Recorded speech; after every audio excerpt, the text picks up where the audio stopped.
So basically today I'm going to cook some kind of little dishes that we do at the Treby and what we're about really. We're about making people try different things. You can go to pubs and you can eat your ham, egg and chips all day long. There's nothing wrong with that at all. It's one of my favourite dishes. But we're about growing our own vegetables and getting people to try something new and using different flavours that you might not use in your kitchen. And that's what we're about. So we've got some homegrown pak choy that my dad grows in the garden. We've got some of the beetroot tops from the beetroot as well. Oh, look, there's a spider on it. That's how fresh it is, you see. Get out of it. That might even be tropical. Watch yourself. We've got some venison that we marinate for 3 days in cocoa powder. So basically, chocolate and venison is a classic combination of flavours. So basically, rather than just using it in the sauce, we use it in the venison. You can't really taste it, but it just enriches it and takes away the ultra gamey taste that some people don't like about venison. So that one's there. We've got some thyme that we'll roast it in. I've got a squash fondant that we roast in the oven. Just a little bit of butter, thyme and garlic, and we cut out. It's a little bit different than having potato with everything, but it's your carbohydrate. So that's another little thing that's going with it. Red wine sauce. And in here I've got some beetroots that we water bath in balsamic vinegar, white wine vinegar, lemon and sugar. And we water bath them for 48 hours. So basically once they're all water bathed, they're really soft, but we haven't lost any of the taste of the beetroot. If you put it into a roasting dish, a lot of the evaporation and flavour comes out from it. So I'll stop talking and do a bit of cooking, I think. So I don't need to do anything with this venison because it's naturally seasoned. I just need some oil.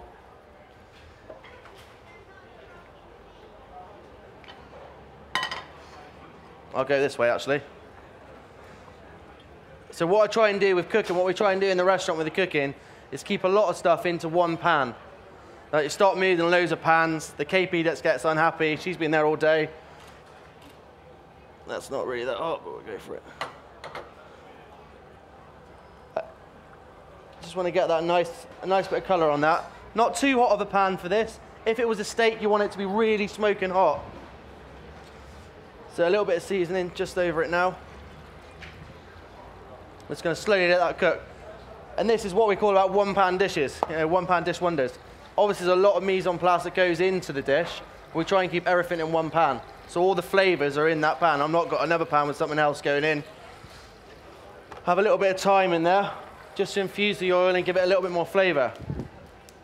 And this is what would happen on a check that would come on. We had a check on for scallops and a venison.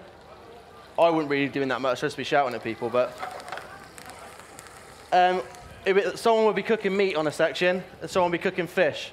I try not to worry about, you know, we have a lot of people in the kitchen. If chefs aren't flustered and they haven't got loads of jobs going on, it makes their life easier. They're there for 18 hours a day. So one person will just be looking after that meat. The other person on the fish section will be looking after these beautiful little things that are hand-dyed scallops, the size of those. They're really big. In the restaurant, you get 5 of these. We serve them a main course. And the dish I'm going to be serving today is, a lot of people, if you ever go out, bacon and scallops is the same kind of thing. What I've done here is smoke cured the cheek of a pork. And we basically put smoke essence and barbecue essence into a water bath bag with these. And then we water bath these for 72 hours. Nearly 3 days worth of cooking it takes.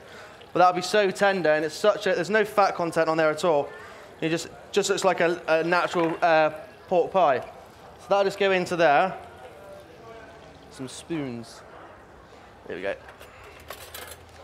With some apple and cider glaze.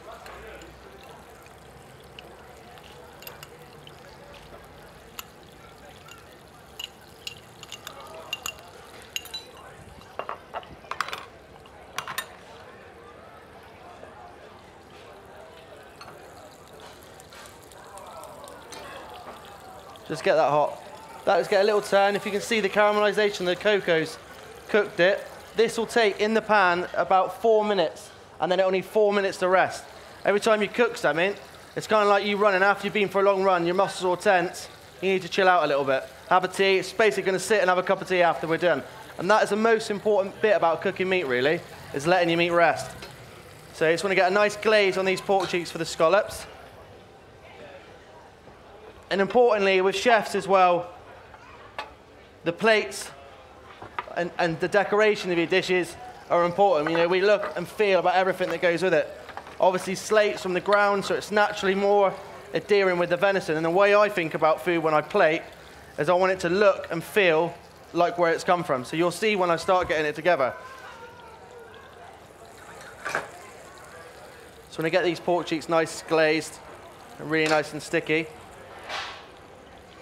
we're going to serve them with some Morecambe Bay brown shrimps and parsley. And then here, we've got some pea shoots and some foraged samphire that gets picked for us by our foragers at the pub. We have someone that goes out on a daily basis, picks all our mushrooms, all our hogweed, our pineapple weeds, and a lot of foraged ingredients.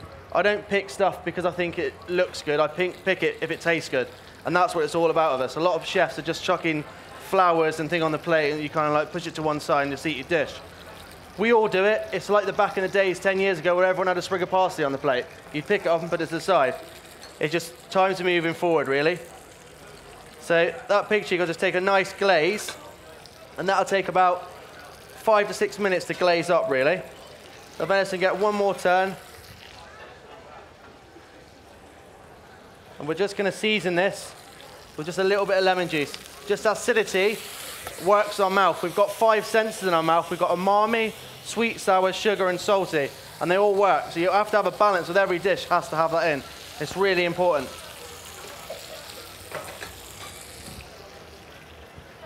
So, this pan's nice and hot now. Oil into the pan. Keep your dribbles again. We'll put this, you can use those back into what you just need to gloss the pan. These are non-stick pans. So in here, it's always important for seasonings and to really think about your seasonings we're cooking. This here is the roe with the scallop. So we dry this in a rehydrator with Cajun seasoning, kombu powder, and Cajun seasoning as well. And it's just basically a spice that will go onto a scallop that adds another depth of flavor, but it doesn't take away from what's the most important thing on the show. That is the scallop. Now that pork cheek's got a nice glaze on it now, so I'm just going to sit that and that can rest in the sauce there. So we've got nice big scallops here. You get a nice season over the flat of the scallop, and then where the scallop sits in the shell, you want to sit one like that. The next one sits like that, so it's like 3 guys like holding along, all waiting to go in your belly. It's important, you know, with the scallop as well, to get nice caramelization and make sure it's cooked through. Now, if you're worried about something being cooked through, the best advice I can ever give anyone is buy a digital thermometer. For a scallop, it would be brought up to 46 degrees. That's the accurate temperature for perfectly cooked scallop. For a venison, you want it rare, you'd go from 50 to 52. Now that venison there, have you been doing it for 15 years, you can tell by touch. But if you, if you're doing it at home and you want to be accurate, I'm just going to let that little bugger there sit there and rest. And take a little bit of the thyme juice. And he can sit there as well. We'll get rid of that. We won't get rid of that pan. I've lied to you. We're using this pan. God. Long nights. Right, sorry. So you've got some beetroots, artichokes, and they're all going to get glazed in the same pan. A nice season of salt and pepper.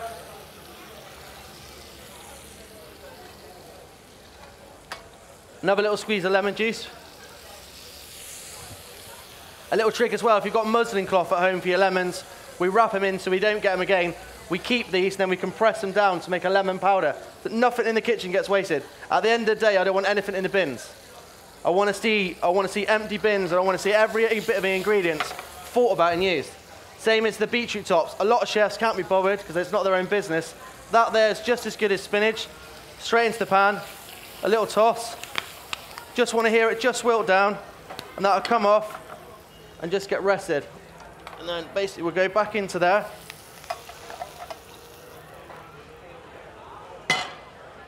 And basically what I will do is while that's still hot, I'll sit the venison on top of my veggies. So basically inside that, it's gonna, all the juices from the venison are gonna rest. It's not going into another pan. The juices have got, all the flavor of that venison's gone into there now. And that's what I'm trying to say about a one-pan dish. Right, so we've got lovely scallops cooking over here. See, they've caramelized really nicely. And you're looking by touch, I think that can be a little bit longer in the pan there, really. And another thing to do, this is the most sensitive part of your finger. You put it into the pan, and it's starting to get slightly warm. It means just your food's starting to cook, because it's rising. You don't have Everyone worries about cooking. Just enjoy yourself. Have a couple glasses of wine before you do it, or a bottle of cider, and enjoy yourself. And that's all I can express. The young lads that come in the kitchen that are all worried about being shouted at, don't worry about it. That's just the business of the job. But just enjoy what you do. And that's what cooking's about for me. Enjoyment. Oh yeah, see? You're all good, aren't you? We're going to turn these scallops over now. We're just going to push them up to the side of the pan. And then that scallop with that heat, I don't have to worry about that for a minute. Another sip of the wine, that's what we'll be doing at home now, yeah? We'd have our little Morecambe Bay prawns. They'd be going into there, so that's the sauce. Another little bit of lemon. It's all about relaxing at home. Obviously, you want a little bit more of this lovely seasoning, because that is going to make, you know, have you ever had Morecambe Bay prawns, the little spicy nutmeg flavour? This is what it's all about. And that's going to add a little taste from home, for me as a child being in Morecambe, yeah? So it's memories as well as a chef. Samphire, it's all going to go into that one pan. We're just going to let that naturally wilt. I'm not going to actually cook this pak choy. These would get used for another dressing. Just going to have some little bits there, and then basically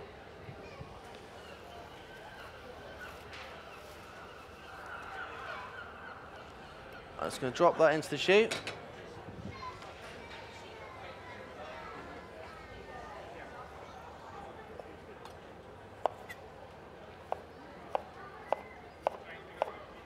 Some things as well you want to keep raw as well. It's really good for your digestive system. It's really good to actually take the nap. That's just been pulled out of the ground in the morning. So, whoa, bloody hell. He's resting a bit, he just needs a little bit more heat. So you've got the sauce just coming down there. I've got my little salad garnish ready to go for it. And now the most important thing is the plating of the dishes. Now, this is what takes a lot of time in the kitchen. Now, we sit and we plate dishes all the time. Lucky for me, I've got an amazing team at the Treby Arms. See, I've just got it in there, Treby Arms, see?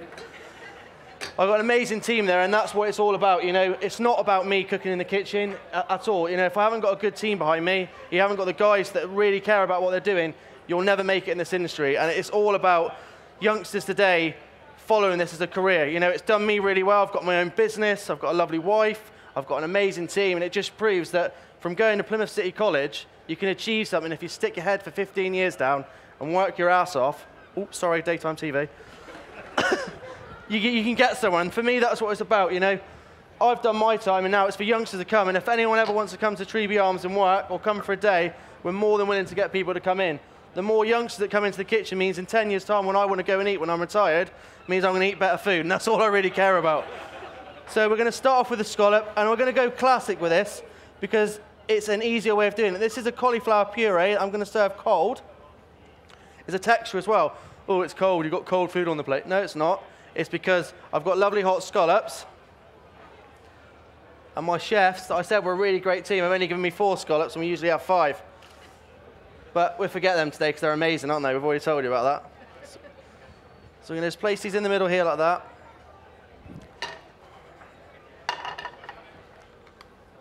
I've got some lovely shrimps and samphire. If you're looking for samphire now, I should never ever say this, so I'm really against it, but they do actually sell it in supermarkets. And that's my be-end and all of the catering industry. I think supermarkets are what ruin us as a country. We're a lovely island. We've got lovely suppliers that are all here today. And if you don't support those lovely little suppliers, in 10 or 15 years' time, we won't have those lovely little suppliers. They're what make this food scene in England move at the moment. They're what making us really, you know, us as chefs, really like inspired. So if you did want to get some samphire, my advice for you is go to Pips at Riverford. He's our vegetable supplier. He supplies amazing, amazing ingredients. And he really cares about his produce. He's got his own pick-your-own farm there, and he supplies us some of the best ingredients. In the restaurant, we would trim this all up and be really fancy. But if you were serving this at home, I would just put the lovely little bit of pork cheek on top of there. Lovely and glazed. A nice little bit of the sauce. Just around the scallops.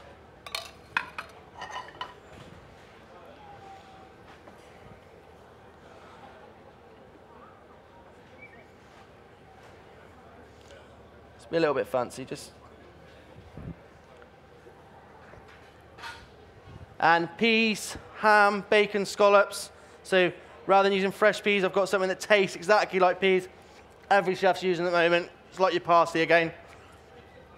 Just around there, just for a little hint of the essence. That's my little pork and scallop dish. I've got another one coming yet, guys. You can clap if you want, but I've got another one coming.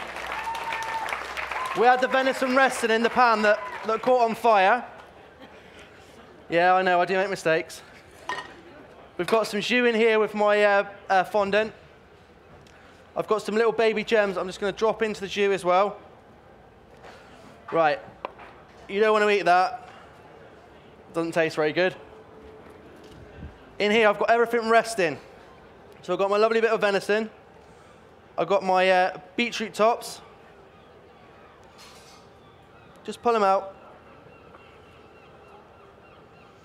And the thing is, at home as well, you've got nice hot plates. This can all get flashed quickly into a little tray. So you'd have it all ready to go, a little tray, 2 minutes in the oven, straight out. Nice hot warm plates. It's going to be nice and warm. But your cooking stuff, you don't have to worry about. That's nice. If that's rested in a nice warm place, you've got about half an hour. When people are panicking in the kitchen, oh my God, they're going to be sat down, they're going to hate me. At the end of the day, they're guests at your house. If they don't enjoy it, they can go. So, got a knife here. Just going to slice this venison down the middle there. There's a nice pink texture to it. This won't be really, well, some people might say that's quite pink, but for me that's perfect. The cocoa takes a lot of the draw of the meat out, so all the flavour goes in, tries to come out, and the cocoa goes, no, you're not going anywhere, and it goes back in again. That's what it's about. We're trying to think about how we can make something taste the best. So,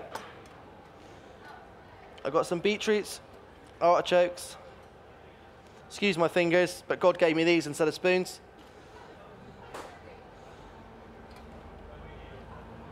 So we're just going to slice some of these up. We've got some Cheltenham beetroot and classic beetroot.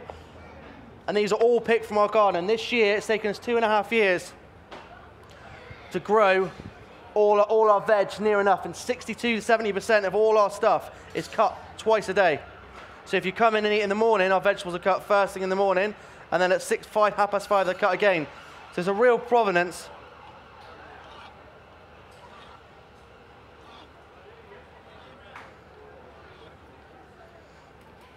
A real provenance. So for me, this would be kind of where you feel the deer walking through the fields, and then obviously the deer's been shot. Then it's landed in a bunch of beetroot leaves. On its way, had a couple of artichokes that went to the artichoke takeaway down in Lee Mill. It's got some other beetroots going on there as well. And it's just about feeling what the deer would be about and what goes with it. Beetroots are in season now. Deer's starting to be shot. Why use something else? God tells you what you should do with cooking. It's so simple. I'm not even religious, but it is. It's about, if beetroots are growing in your garden and a deer's being shot that time of year, you're not going to go and get wild strawberries from Africa, because it's there. And that's the thing that it's all about. Using your noggin, really, I think. So we've got the fondant there as well. Just going to slice this into 4 little bits. And again, it's added a little bit of texture, of colour. Summer's going to be over soon, and thank God we've had a summer this year, otherwise we've all been miserable as you lot are there today. Anyone smiling yet? Right, so I've got some little leaves here as well that are just going to decorate the plate there. And earlier on, I said, all that juice in there, if you were doing more, you'd have a lot more gravy. But for one person, if you were lonely, like I was before I got married to my beautiful wife, you've made your gravy. That's a nice coming out of summer dish that's about the seasons, really fresh, really organic. And truthfully honest with you, a man in England without roast potatoes and gravy, a little bit of jus on top of there. That's just a dish that we would do. We might fancy a little bit more up in the restaurant. This just shows you, and I don't know how long I've been here, half an hour, 45 minutes, what you can do. And there's a good thing I am going to start doing. I'm going to start my own Ginger Chef blog system. You can come and ask me questions, and for Christmas we're going to try and give away a prize on the site that would basically be, we would plan your Christmas dinner for you, we'd give you all recipe and hopes, and if you were to win the prize when the blog comes out, I might even come around the day before and show you how to get everything prepared at home. So if you look on our site, the Treby Arms, we've got I love a link coming called the Ginger Chef, and it's a new thing we're starting. It's a blog system where you subscribe to us, we let you know everything you need to know, we give you recipes on a daily basis. You don't need to buy cooking magazines anymore. We'll have Michelle Roux and Greg Wallace all being part of this as well. They're all going to help me to start this off. And it's basically advice for young people that want to get into the industry anywhere over England. And that's it really. So I'll hopefully see you at the Treby Arms very soon.